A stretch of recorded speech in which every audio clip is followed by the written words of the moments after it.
Gerald slammed those medical bills on our kitchen table like they were divorce papers, announcing the end of my world. The sound echoed through our small suburban house in Phoenix, Arizona, cutting through the afternoon silence with surgical precision. His thick fingers pointed at the highlighted total while his voice dripped with contempt that I had never heard directed at another human being before that moment. "This worthless piece of garbage isn't worth keeping alive," he snarled, his bloodshot eyes boring into mine with pure hatred. "Dead weight doesn't deserve to live, especially not on my dime." My mother, Sarah, sat frozen in her chair, her coffee growing cold as she watched Gerald's massive fists connect with my already weakened body. The blows sent me stumbling backward until his hands grabbed my shirt collar, dragging me across the linoleum floor toward our front door.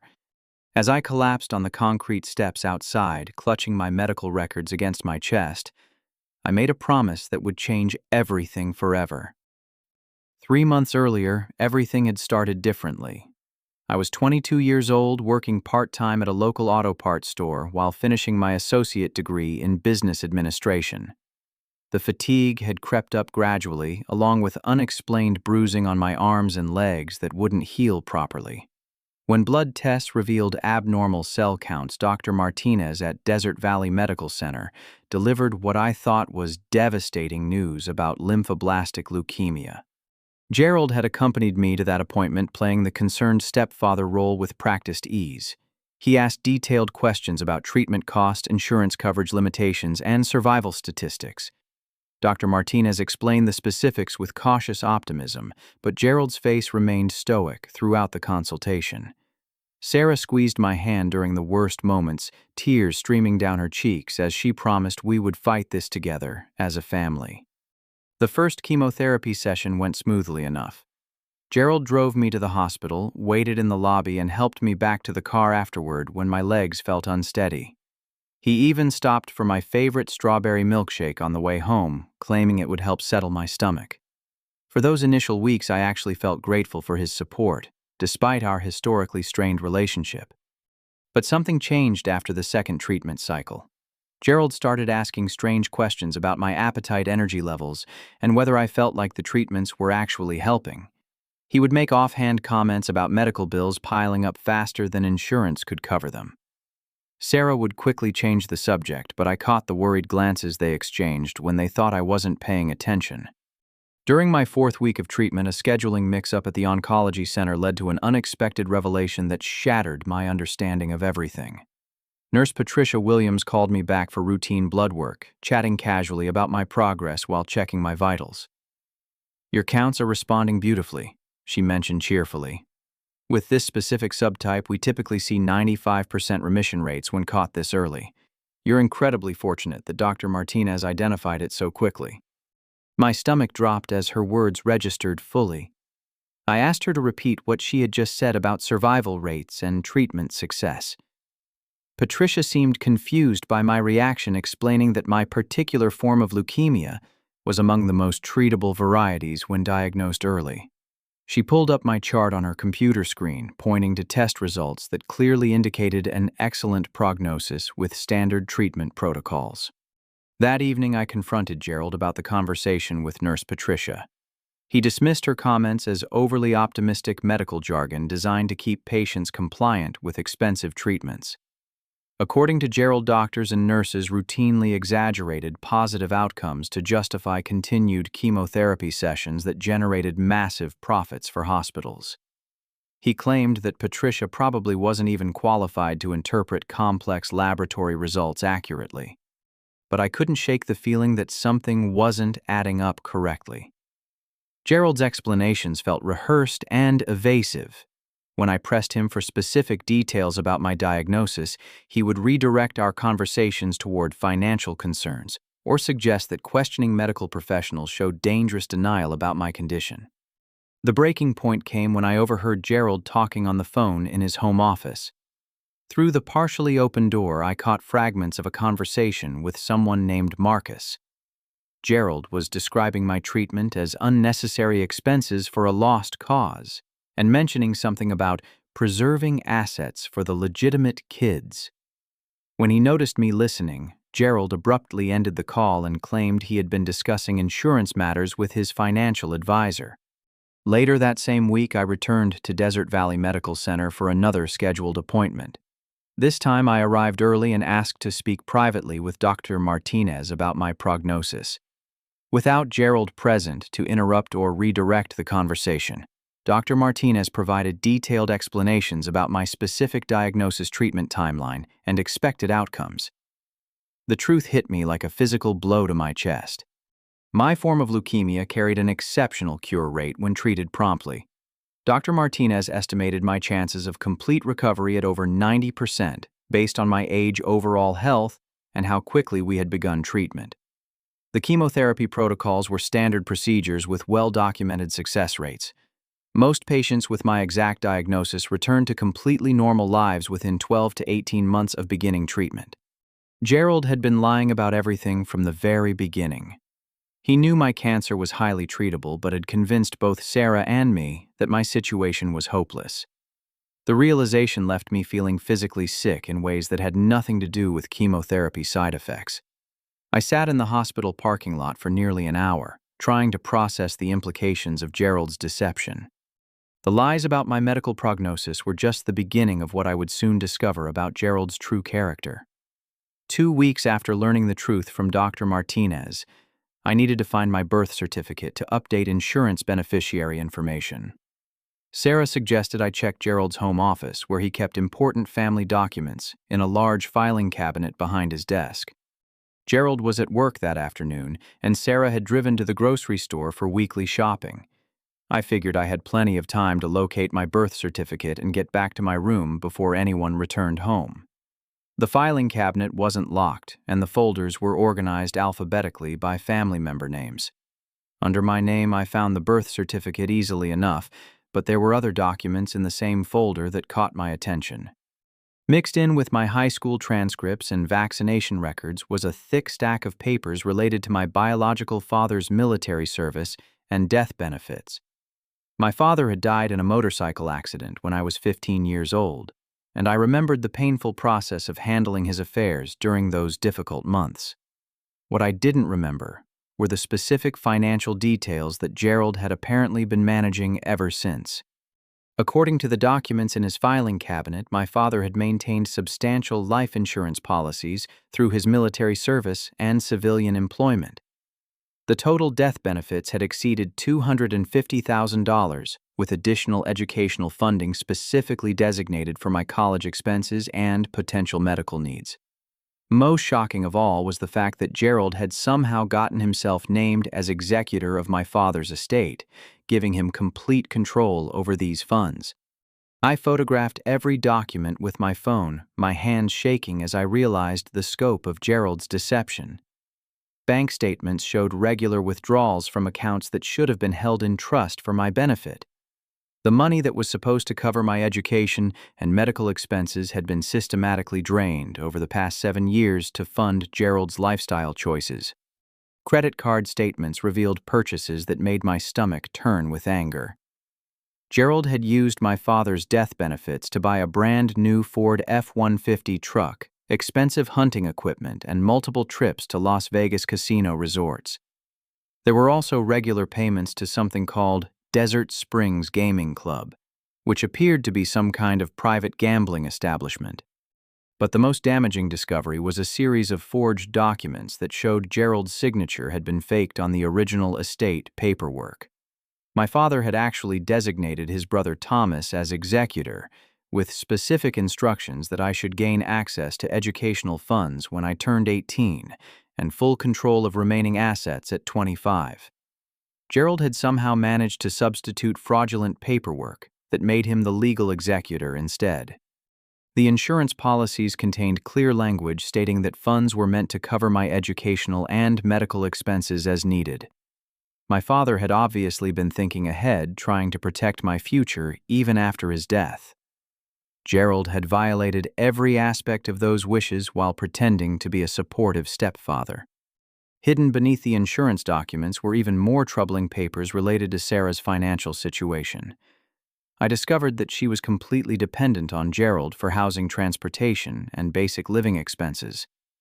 Her name wasn't on the house deed, car titles, or any major assets. If Gerald decided to leave her, Sarah would have virtually nothing to support herself. This explained why she seemed so reluctant to challenge Gerald's decisions even when they affected my well-being. The final folder contained correspondence with a financial advisor named Marcus Patterson, who turned out to be Gerald's younger brother. The letters discussed strategies for maximizing Gerald's inheritance from various sources, while minimizing tax obligations and legal complications. One particular letter mentioned concerns about potential challenges to the estate executor designation if I ever became aware of the original documentation.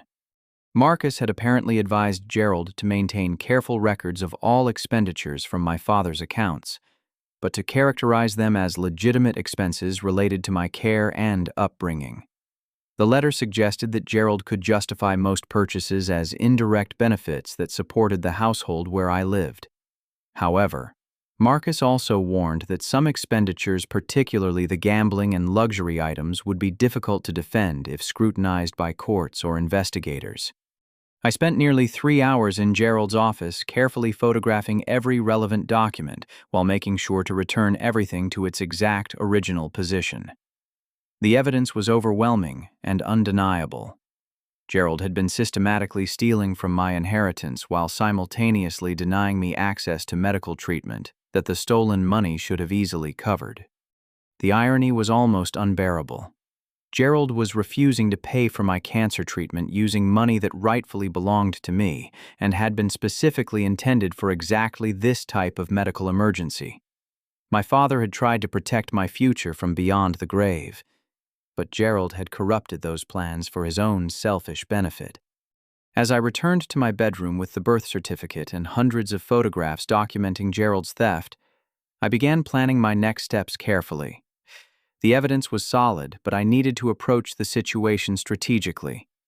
Confronting Gerald directly would probably result in destroyed evidence and denial. I needed to find allies who could help me navigate the legal complexities of estate fraud and medical abuse. Armed with overwhelming evidence of Gerald's theft and deception, I decided to approach my mother first. Sarah had always been the gentler parent, and I hoped that showing her the truth about Gerald's behavior would create an ally in my fight for justice. I waited until Gerald was working his evening shift at the warehouse before sitting down with Sarah in our living room. I began by explaining what I had discovered about my actual cancer prognosis, showing her printed copies of information from Dr. Martinez about treatment success rates and expected outcomes. Sarah's face went through a range of emotions as she processed the fact that Gerald had been lying to both of us about my chances for recovery. She seemed genuinely shocked and hurt by this revelation. Next, I showed her selected photographs of the documents from Gerald's office, focusing on the evidence of estate fraud and misuse of my father's death benefits. I explained how the money that should have been available for my medical treatment had been stolen and wasted on Gerald's personal luxuries and gambling habits. Sarah's initial reaction was everything I had hoped for. She expressed outrage about Gerald's deception and promised to help me recover the stolen funds. We spent several hours that evening planning our approach, discussing legal options and potential ways to confront Gerald safely. Sarah suggested that we should gather additional evidence before taking any major actions, and she offered to help search for more documents that might support our case. For the first time in months, I felt like I had a real ally in my own family. Sarah seemed genuinely committed to helping me get justice, and her support gave me hope that we could resolve this situation without involving outside authorities immediately. We agreed to meet again the following evening to continue planning our strategy. However, my optimism was shattered the very next day through a conversation I was never meant to overhear. I had returned home early from a chemotherapy appointment because of scheduling changes at the hospital. Gerald's truck was in the driveway, which was unusual for a Tuesday afternoon, so I entered the house quietly through the back door to avoid disturbing him if he was resting. As I moved through the kitchen toward my bedroom, I could hear voices coming from the master bedroom upstairs. Gerald was talking on the phone, and his voice carried clearly down the hallway. What I heard made my blood run cold with betrayal and disbelief. Sarah told me everything about what the kid found Gerald was saying to someone on the other end of the line. She showed me the pictures he took of the paperwork. We need to move fast before he gets any ideas about involving lawyers or cops. There was a pause as Gerald listened to the person he was talking with. Then he continued. Yeah, she's on board with destroying the evidence. I promised her I wouldn't file for divorce and leave her homeless if she helps me clean up this mess. She's more scared of being alone than she is of what happens to Alfredo. My legs felt weak as the full scope of Sarah's betrayal became clear. She hadn't been planning to help me at all. Instead, she had immediately reported everything to Gerald and agreed to help him cover up his crimes in exchange for financial security. The mother I had trusted with my deepest pain had sold me out to protect herself. But Gerald wasn't finished revealing the extent of their conspiracy. Dorothy has been keeping tabs on what he's been doing, Gerald continued. Sarah's sister has been feeding us information for months about his activities, his medical appointments, everything. Dorothy thinks we should push for a competency hearing claim the cancer has affected his brain function. If we can get him declared incompetent, we can access even more of the benefits legally.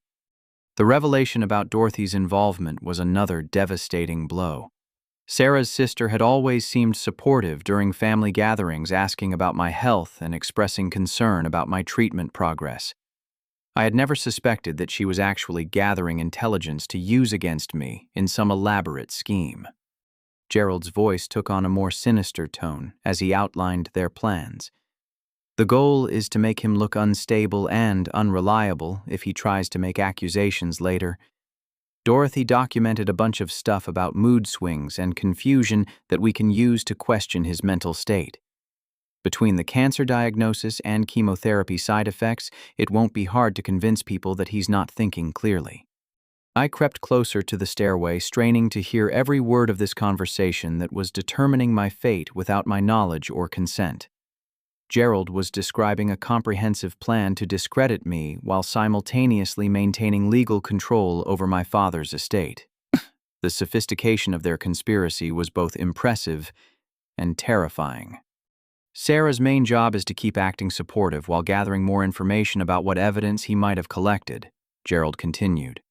She's supposed to encourage him to show her everything so we know exactly what we're dealing with. Once we have a complete picture, we can decide whether to destroy documents or just discredit him as a witness.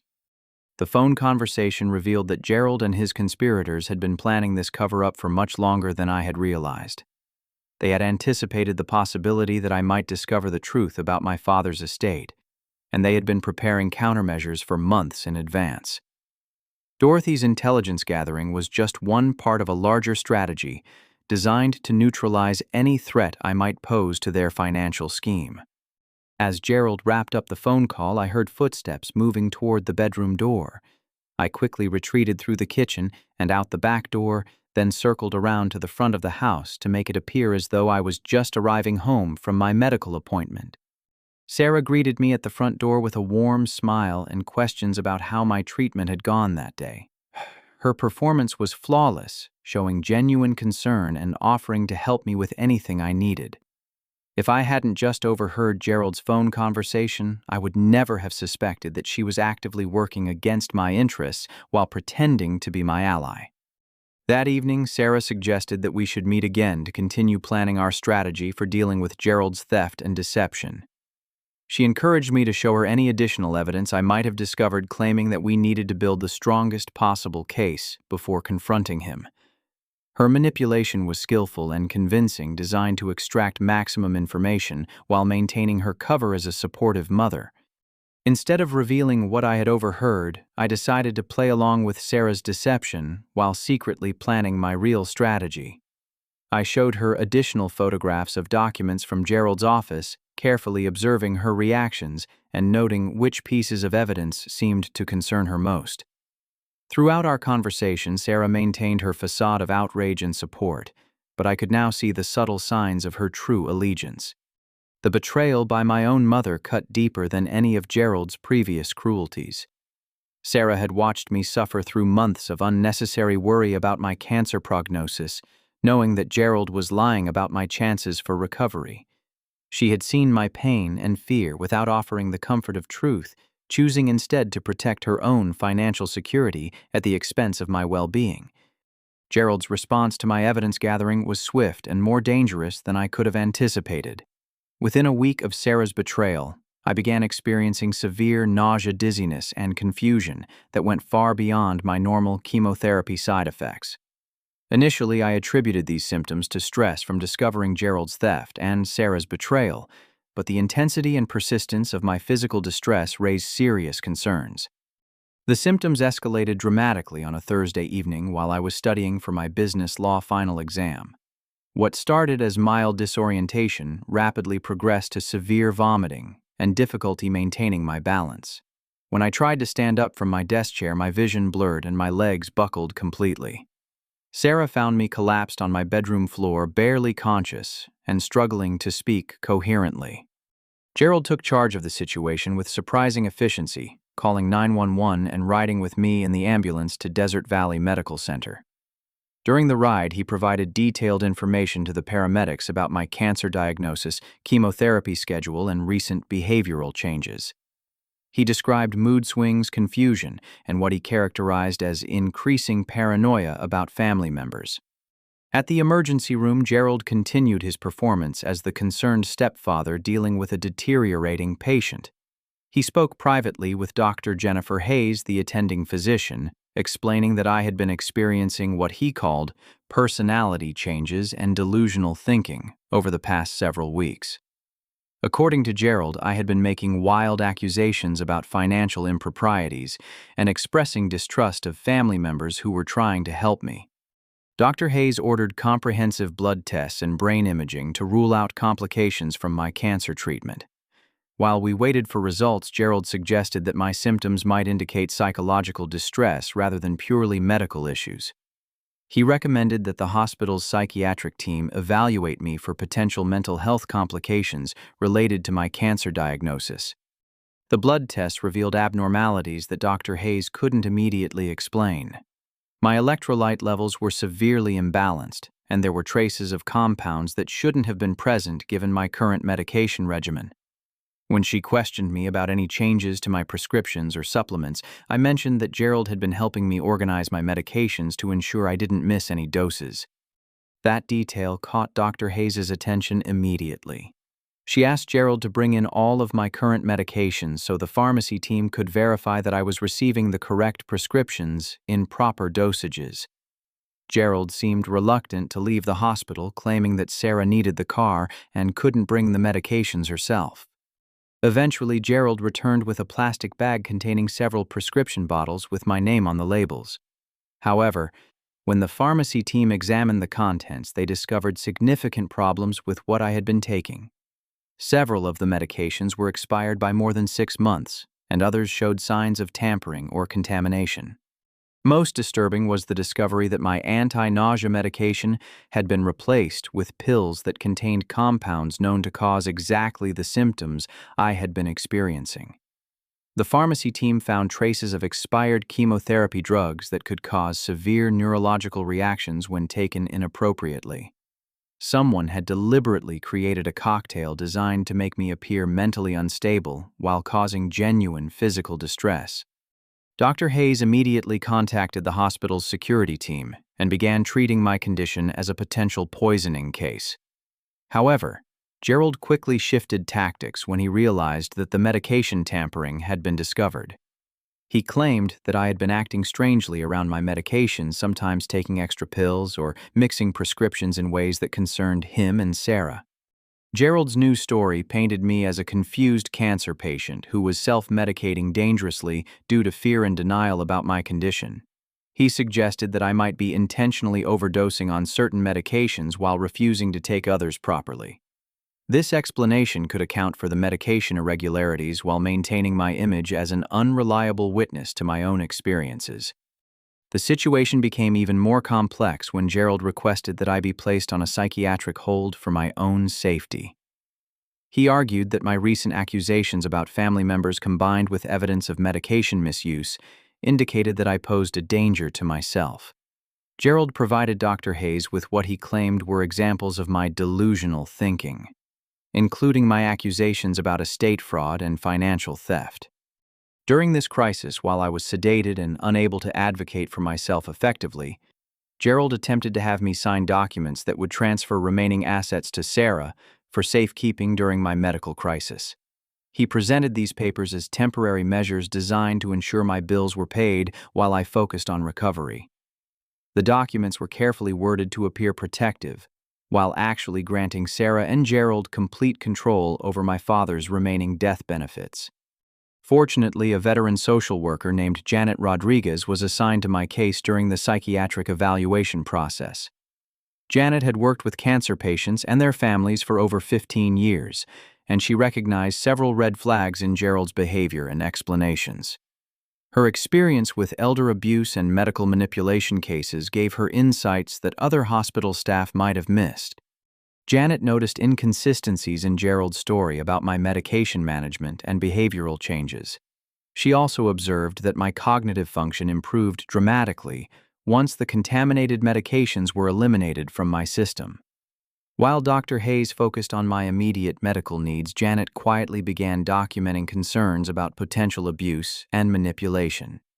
During a private conversation while Gerald was out of the room, Janet asked me direct questions about my home situation and family relationships. Despite my weakened condition, I was able to communicate some of my concerns about Gerald's behavior and the evidence I had discovered about financial fraud. Janet listened carefully and promised to investigate my allegations discreetly. Janet's preliminary assessment raised serious questions about Gerald's role in my medical crisis. She noted that the medication tampering appeared deliberate and sophisticated, requiring knowledge of drug interactions and dosages that would be unusual for a typical family member. The timing of my emergency so soon after discovering evidence of financial fraud seemed suspicious rather than coincidental. More importantly, Janet recognized that my accusations about estate theft were specific and detailed in ways that didn't match the confused thinking Gerald had described. My ability to provide coherent information about documents, dates, and financial transactions suggested that I was far more mentally competent than Gerald wanted hospital staff to believe. As my condition stabilized over the following days, Janet continued gathering information about my situation while maintaining the appearance of routine social work protocols. She discovered that Gerald had been in contact with several different medical providers about my case, often providing conflicting information about my symptoms and treatment compliance. This pattern of manipulation extended beyond the current crisis. Janet Rodriguez proved to be far more than just another social worker going through routine procedures. During my third day in the hospital, she revealed information that would completely change my understanding of the situation and provide hope for real justice. Janet had been quietly investigating Gerald's behavior, and what she discovered connected my case to a much larger pattern of abuse and fraud. Alfredo, I need to share some important information with you, Janet said during one of our private conversations. What's happening to you isn't isolated. There's a network of professionals who specialize in cases exactly like yours, and we've actually been watching Gerald for several months. Janet explained that she was part of an informal coalition of social workers, nurses, legal advocates, and investigators who focused on medical and elder abuse cases throughout the Phoenix metropolitan area. This network had developed over years of encountering similar situations where family members or caregivers exploited vulnerable individuals for financial gain, while manipulating medical systems to cover their tracks. The group operated quietly, sharing information and resources across different institutions and agencies. Members included hospital social workers, Veterans Affairs representatives, Adult Protective Services investigators, and even some law enforcement officers who specialized in financial crimes. Their coordinated approach allowed them to identify patterns and build stronger cases than any individual professional could manage alone. We first became aware of Gerald through his brother Marcus, Janet continued. Marcus Patterson contacted our network about 6 months ago because he was getting nervous about some of the advice he had given Gerald regarding estate management. Marcus realized that he might be facing legal liability for his role in helping Gerald manipulate your father's death benefits. This revelation was shocking, but also encouraging. Marcus had apparently become concerned about federal prosecution for conspiracy and financial fraud, especially after learning that Gerald was actively harming my health to maintain control over stolen assets. His decision to cooperate with investigators was motivated by self-preservation, but it provided crucial insider information about Gerald's methods and motivations. Janet showed me documentation that Marcus had provided to federal investigators, including copies of correspondence where he had advised Gerald on strategies for maintaining control over my inheritance. Marcus had also recorded several phone conversations where Gerald discussed plans to have me declared mentally incompetent or to create medical crises that would justify continued control over my finances. The federal investigation has been building a comprehensive case involving insurance fraud, estate theft, endangering welfare, and conspiracy, Janet explained. Your situation is the most egregious example we've encountered, but Gerald has been involved in similar schemes affecting other vulnerable individuals over the years. The network had identified at least 3 other cases where Gerald had manipulated medical or legal systems to gain access to benefits or assets that didn't belong to him. In each case, he had used his knowledge of healthcare and legal procedures to exploit people who were dealing with serious illnesses or family crises. My case was unique because of the direct family relationship and the systematic poisoning, but the overall pattern was consistent. Janet outlined a plan that would allow me to cooperate with the federal investigation while protecting my safety and ensuring that I received proper medical treatment. The key was gathering additional evidence through controlled circumstances, where Gerald wouldn't realize he was being monitored. This meant I would need to pretend to reconcile with Gerald while actually working with federal agents to document his crimes. We need you to wear a recording device during conversations with Gerald and Sarah, Janet explained. The goal is to get them to admit their actions and reveal details about the money they've stolen. We already have substantial financial evidence, but we need audio recordings of them discussing their crimes to ensure successful prosecution. The plan was complex but carefully designed to minimize my risk while maximizing the evidence we could gather. I would be discharged from the hospital with instructions to continue my cancer treatment as scheduled, but Janet's network would be monitoring my situation continuously. If Gerald attempted any further manipulation or abuse, intervention would be immediate. Federal agents had already secured warrants to monitor Gerald's financial accounts and communications, but they needed evidence of ongoing criminal activity to make arrests without risking dismissal of charges on technical grounds. My recordings would provide that evidence while also demonstrating the ongoing nature of Gerald's crimes against me personally. Janet introduced me to Agent Patricia Morrison from the FBI's White Collar Crime Division, who would be my primary contact during the evidence-gathering phase. Agent Morrison explained that my case had attracted federal attention because it involved multiple types of fraud across state lines, including military death benefits, insurance claims, and medical abuse. Gerald's theft of your father's military death benefits makes this a federal case automatically, Agent Morrison explained. When you add the insurance fraud, mail fraud, and endangering welfare, we're looking at potential sentences of 20 to 30 years in federal prison. But we need solid evidence of ongoing criminal activity to ensure successful prosecution. The recording plan would require me to engage with Gerald and Sarah in natural conversations where they might reveal details about their crimes. Agent Morrison provided me with sophisticated recording equipment disguised as common personal items, including a pen that could capture high-quality audio and a phone case with hidden recording capabilities. Janet's network also included medical professionals who would monitor my health closely during this evidence-gathering period. Dr. Patricia Williams, the nurse who had originally revealed the truth about my cancer prognosis, was part of the network and would coordinate with Dr. Martinez to ensure my treatment continued without any interference from Gerald. The most important thing is your safety and recovery, Janet emphasized. If at any point this process becomes too dangerous or stressful, we have alternative strategies for building our case. Your well-being is more important than any criminal prosecution.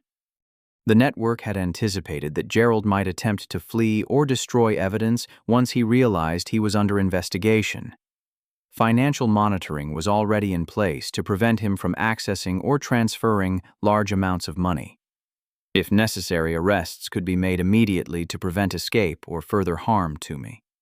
Agent Morrison explained that the investigation had revealed connections between Gerald's crimes and other financial fraud cases in Arizona and Nevada. His gambling activities had brought him into contact with organized criminal networks that specialized in identity theft and benefits fraud. My case was part of a larger federal investigation targeting these networks. Your cooperation could help us prosecute not just Gerald and his immediate accomplices, but also the criminal organizations that have been facilitating these types of fraud schemes, Agent Morrison said. The impact could extend far beyond your individual case. As I prepared to leave the hospital and begin the evidence-gathering phase, I felt both nervous and hopeful. For the first time since discovering Gerald's deception, I had powerful allies and a realistic plan for achieving justice. The network of professionals supporting me represented the kind of family I had never experienced, people who were genuinely committed to protecting my well-being and ensuring that criminals faced appropriate consequences. The evidence-gathering phase began immediately after my discharge from the hospital. Agent Morrison had equipped me with recording devices that appeared completely ordinary, but captured crystal-clear audio of every conversation. Janet's network maintained constant but invisible surveillance to ensure my safety while I worked to document Gerald and Sarah's crimes. My strategy was to approach Gerald with apparent acceptance of his authority while gradually steering conversations toward topics that would reveal incriminating information. I started by thanking him for his support during my medical crisis and expressing appreciation for his help managing my medications and medical appointments. This approach was designed to make Gerald feel secure and more likely to speak candidly about his actions. During our first recorded conversation, Gerald immediately began discussing his concerns about my mental stability and the need for family members to make important decisions on my behalf. He suggested that my cancer treatment was affecting my judgment and that I should rely on him and Sarah to handle financial matters until my health improved. This conversation provided clear evidence of Gerald's intent to maintain control over my assets through manipulation and deception. Sarah joined these conversations with enthusiasm that was both heartbreaking and infuriating to witness. She expressed concern about my ability to manage my own affairs and suggested that transferring financial control to Gerald would reduce my stress during treatment. Sarah's willingness to participate in Gerald's fraud even after witnessing his abuse demonstrated the depth of her betrayal.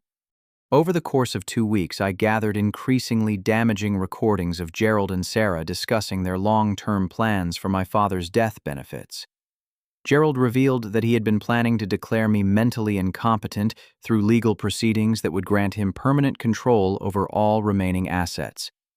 He also admitted to tampering with my medications to create evidence of cognitive impairment that would support a competency hearing. The breakthrough came during a family dinner that Gerald had suggested to celebrate my recovery from the recent medical crisis. Agent Morrison had positioned additional surveillance equipment throughout our house, ensuring that every word would be captured clearly. Gerald and Sarah were relaxed and confident, apparently believing that their manipulation had been successful. During dinner, Gerald began bragging about his financial management skills and how he had protected family assets during difficult times. When I asked him to explain what he meant by asset protection, Gerald launched into a detailed description of how he had gained control over my father's estate and used the money for household expenses and family stability. Sarah contributed her own admissions, describing how she had been reporting my activities and conversations to Gerald for months to help him anticipate and address potential problems. She also revealed that Dorothy had been providing detailed intelligence about my medical appointments, academic progress, and social interactions as part of their comprehensive monitoring strategy. The conversation took an even more sinister turn when Gerald began discussing their future plans. He explained that once my cancer treatment was completed, they intended to have me declared legally incompetent due to ongoing mental health complications from chemotherapy. This would allow them to access additional benefits while maintaining control over assets they had already stolen. The beauty of the plan is that even if Alfredo recovers completely, we'll have medical documentation showing cognitive impairment and behavioral problems, Gerald explained to Sarah while I pretended to focus on my dinner. No court is going to believe his accusations against family members who have been caring for him during a serious illness. But the most shocking revelation was yet to come. Gerald and Sarah began discussing their ultimate exit strategy, which involved moving to Mexico with all of the stolen money, once my legal situation was resolved. Gerald had apparently been researching countries without extradition treaties with the United States, preparing for the possibility that their crimes might eventually be discovered. "We've got enough money to live comfortably in Guadalajara for the rest of our lives," Gerald said. "Once we get Alfredo declared incompetent and access the remaining death benefits, we can disappear completely. By the time anyone figures out what happened, we'll be untouchable." Sarah expressed some concern about leaving the United States permanently, but Gerald assured her that they would have no choice if they wanted to avoid prosecution for their crimes. He described their actions as creative financial management that prosecutors might characterize differently if they ever faced legal scrutiny. As if their admissions weren't damaging enough, Gerald then revealed information that connected their crimes to Marcus and the broader financial fraud network that federal agents had been investigating. Gerald described Marcus as his insurance policy, who could provide legal cover for their actions if necessary. "Marcus understands that if we go down, he goes down with us," Gerald explained. "He's the one who suggested most of these strategies in the first place. His fingerprints are all over the paperwork, so he's not going to cooperate with any investigation." However, Gerald's confidence in Marcus's loyalty was about to be severely tested. As we finished dinner and moved to the living room, the front door opened and Marcus walked in unexpectedly. But Marcus wasn't alone. He was accompanied by Agent Morrison and 3 other federal agents who immediately identified themselves and began placing Gerald and Sarah under arrest. The expressions of shock and betrayal on Gerald and Sarah's faces as they realized Marcus had been cooperating with federal investigators was deeply satisfying to witness. Marcus explained that he had been working with the FBI for months to reduce his own potential sentences by providing evidence against Gerald and documenting the full scope of their criminal conspiracy. "I told them everything, Gerald," Marcus said as the agents handcuffed his brother. "The estate fraud, the medication tampering, the competency hearing plan, all of it. I'm not going to federal prison to protect your gambling debts and your abuse of that kid." Agent Morrison informed Gerald and Sarah of their rights, while additional agents searched our house for evidence and documentation related to their crimes. The search uncovered additional records that Gerald had hidden in various locations, including detailed financial statements showing how much money he had stolen and spent over the years. As Gerald and Sarah were led away in handcuffs, I felt a combination of relief, satisfaction, and sadness that was difficult to process. Justice was finally being served, but the cost had been the complete destruction of what I had once considered my family. The recordings had captured enough evidence to ensure successful prosecution, but they had also documented the depth of betrayal by people who were supposed to love and protect me. Agent Morrison stayed behind to explain the next steps in the legal process and to ensure that I had immediate support during this traumatic transition. Janet arrived shortly after the arrest to help coordinate my continued medical treatment and to begin planning for my financial recovery and independence. The federal prosecution of Gerald and Sarah moved forward with devastating efficiency. The recordings I had gathered, combined with the financial evidence Marcus had provided and the documentation discovered during the house search, created an overwhelming case that left little room for denial or defense strategies. Gerald's attorney attempted to negotiate a plea bargain, but Agent Morrison explained that the severity and scope of his crimes made significant sentence reduction unlikely. Gerald ultimately faced federal charges for mail fraud, wire fraud, theft of military death, benefits insurance fraud, conspiracy, and endangering welfare through medication tampering. The total value of stolen assets exceeded $400,000 when including accumulated interest and investment growth that my father's death benefits should have generated over 7 years. Additional charges related to his attempts to have me declared mentally incompetent, added obstruction of justice, and abuse of a vulnerable adult to his legal troubles. Sarah's cooperation with Gerald's crimes resulted in her own federal charges for conspiracy, fraud, and obstruction of justice. Her decision to prioritize her relationship with Gerald over my well-being, particularly her willingness to help him poison me and destroy evidence, demonstrated a level of betrayal that prosecutors characterized as particularly egregious given our family relationship. The federal court proceedings revealed the full scope of Gerald's criminal activities beyond just his theft of my inheritance.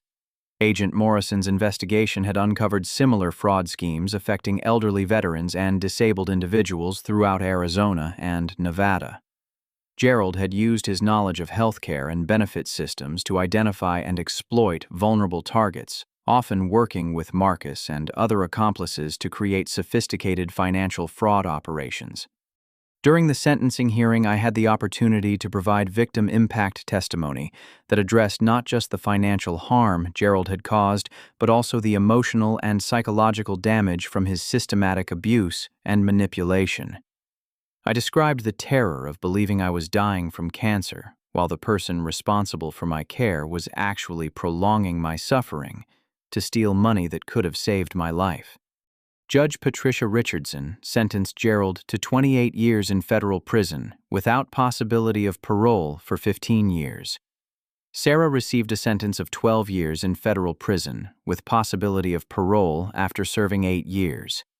Marcus's cooperation with the investigation earned him a reduced sentence of 5 years in federal prison, but he was also required to pay substantial restitution and forfeit assets he had acquired through his participation in the fraud schemes. The financial recovery process was more complex than I had anticipated, but ultimately resulted in complete restoration of my inheritance, plus significant additional compensation for damages. The federal court ordered full restitution from Gerald and Sarah's assets, including the house they had been living in, Gerald's vehicles, and all personal property purchased with stolen funds. Insurance companies that had been defrauded also contributed to a settlement fund that compensated me for medical expenses and suffering. More importantly, for my immediate needs, the recovered assets ensured that my cancer treatment could continue without any financial constraints. Dr. Martinez worked with Janet's network to coordinate comprehensive care that addressed not just my medical needs but also the psychological trauma from months of abuse and manipulation. The treatment approach recognized that my healing required both physical recovery from cancer and emotional recovery from betrayal. My cancer treatment progressed exactly as Dr. Martinez had originally predicted. Within 8 months of beginning proper chemotherapy without Gerald's interference, my blood work showed complete remission from leukemia. The oncology team was optimistic about long-term survival, estimating my chances of remaining cancer-free at over 95%, based on my response to treatment and overall health indicators. The experience of working with Janet's network during the investigation had introduced me to a community of professionals dedicated to protecting vulnerable individuals from exploitation and abuse. Janet offered me opportunities to volunteer with their organization, sharing my story with other victims and helping them navigate legal and medical systems that could be intimidating and confusing during health crises. This volunteer work evolved into a deeper commitment to advocacy and social justice that gave new meaning and purpose to my life beyond just surviving cancer and recovering my inheritance. I used my business education and personal experience to help other young adults navigate complex situations involving family abuse, medical manipulation, and financial exploitation. 2 years after Gerald's conviction, I established the David Hernandez Foundation in honor of my father's memory and his intent to protect my future through his death benefits. The foundation provides emergency financial assistance and legal advocacy for young adults dealing with serious illnesses while facing exploitation from family members or caregivers. We also work to educate medical professionals about recognizing and responding to signs of abuse and manipulation in healthcare settings. The foundation's work has helped dozens of families avoid situations similar to what I experienced with Gerald and Sarah. We provide training for hospital social workers, emergency room staff, and insurance investigators about identifying financial fraud and medical abuse. Our education programs help vulnerable individuals understand their rights and access resources for protection and recovery. Perhaps the most emotionally challenging aspect of my recovery was deciding how to respond when Sarah attempted to contact me from federal prison. 18 months into her sentence, she sent a letter through Janet expressing remorse for her actions and requesting an opportunity to apologize personally. Sarah acknowledged that her fear of financial insecurity had led her to betray our family relationship in ways that she now understood were inexcusable. After extensive counseling and discussion with Janet and my therapy team, I decided to visit Sarah in prison for a carefully structured conversation about accountability and healing. The visit was difficult and emotional, but it provided an opportunity for Sarah to take full responsibility for her choices without making excuses or seeking immediate forgiveness. During our conversation, Sarah explained that her dependence on Gerald had created a state of fear that clouded her judgment about right and wrong. She acknowledged that watching him abuse me while choosing to protect her own security was a betrayal that she would regret for the rest of her life. Sarah also provided additional information about Gerald's manipulation tactics that helped me better understand the psychological dynamics that had enabled his crimes. I was able to offer Sarah conditional forgiveness that focused on my own healing rather than absolving her of responsibility for the harm she had caused. We agreed that rebuilding any relationship would require her to continue taking accountability for her actions and demonstrating genuine change over time. The conversation provided closure that allowed me to move forward without carrying anger and resentment that might limit my own growth and happiness. Gerald, in contrast, has never expressed remorse or accepted responsibility for his actions. According to Agent Morrison, Gerald continues to maintain that his management of my father's estate was legitimate and that his actions were motivated by concern for family stability rather than personal greed. This lack of accountability has made any reconciliation impossible, but it has also freed me from feeling obligated to maintain a relationship with someone who remains dangerous and manipulative. The foundation work has introduced me to other survivors of family abuse and medical exploitation who have become genuine friends and chosen family. These relationships have taught me that healing from betrayal doesn't require rebuilding trust with the people who caused harm, but rather creating new connections with individuals who demonstrate consistent integrity and care. 5 years after Gerald's arrest, I completed my bachelor's degree in business administration, with a focus on nonprofit management and social justice advocacy. My academic work included research on financial fraud prevention and victim services that contributed to policy recommendations for healthcare institutions and law enforcement agencies.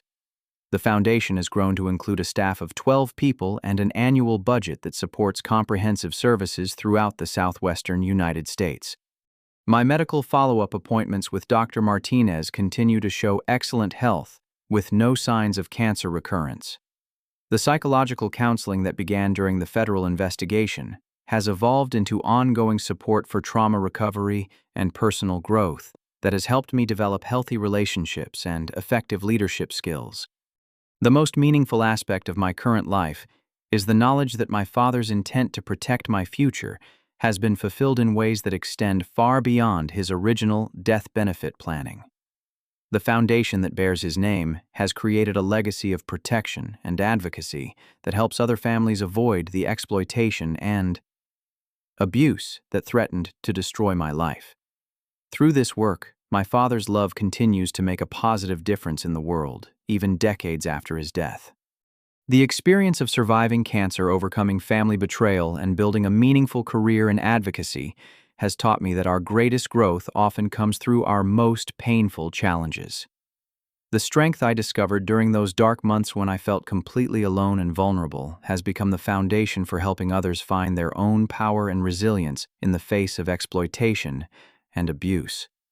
Looking back on everything that happened, I understand that Gerald and Sarah's betrayal, while devastating at the time, ultimately led me to discover a community of allies and a sense of purpose that have enriched my life in ways I never could have imagined. The justice that was served through the federal prosecution provided satisfaction and closure, but the real victory has been building a life dedicated to protecting others and honoring the memory of people like my father who tried to shield their children from harm. The Foundation's work continues to grow and evolve as we encounter new forms of exploitation and develop more effective intervention strategies. Each person we help represents another victory against the kind of manipulation and abuse that Gerald used against me. Through this work, I have transformed my personal experience of betrayal and recovery into a source of hope and healing for countless other families facing similar challenges. As I reflect on the journey from that terrible moment when Gerald declared me not worth keeping alive to where I am today, I am overwhelmed with gratitude for the people like Janet Dr. Martinez and Agent Morrison who refused to let his cruelty succeed. Their intervention saved my life and gave me the opportunity to build something meaningful from the pain and injustice I experienced. The most important lesson from this experience is that sometimes the family that hurts us most teaches us the value of chosen family and reveals strength we never knew we possessed.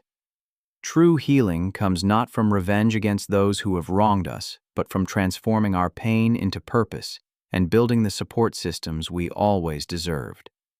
When we refuse to let betrayal define our future, we discover that our capacity for love and service is far greater than our capacity for hatred and resentment. Have you ever had to rebuild your life after discovering that people you trusted were working against you? How did you find the strength to move forward and create something positive from such a painful experience? I'd love to hear your thoughts in the comments below. If this story resonated with you, please take a moment to like this video and subscribe to hear more stories about overcoming adversity and finding justice. Sharing this content helps other people who might be facing similar challenges find the resources and support they need to protect themselves and their families. Thank you for taking the time to listen to my story, and I hope it provides you with hope and inspiration for whatever challenges you're facing in your own life.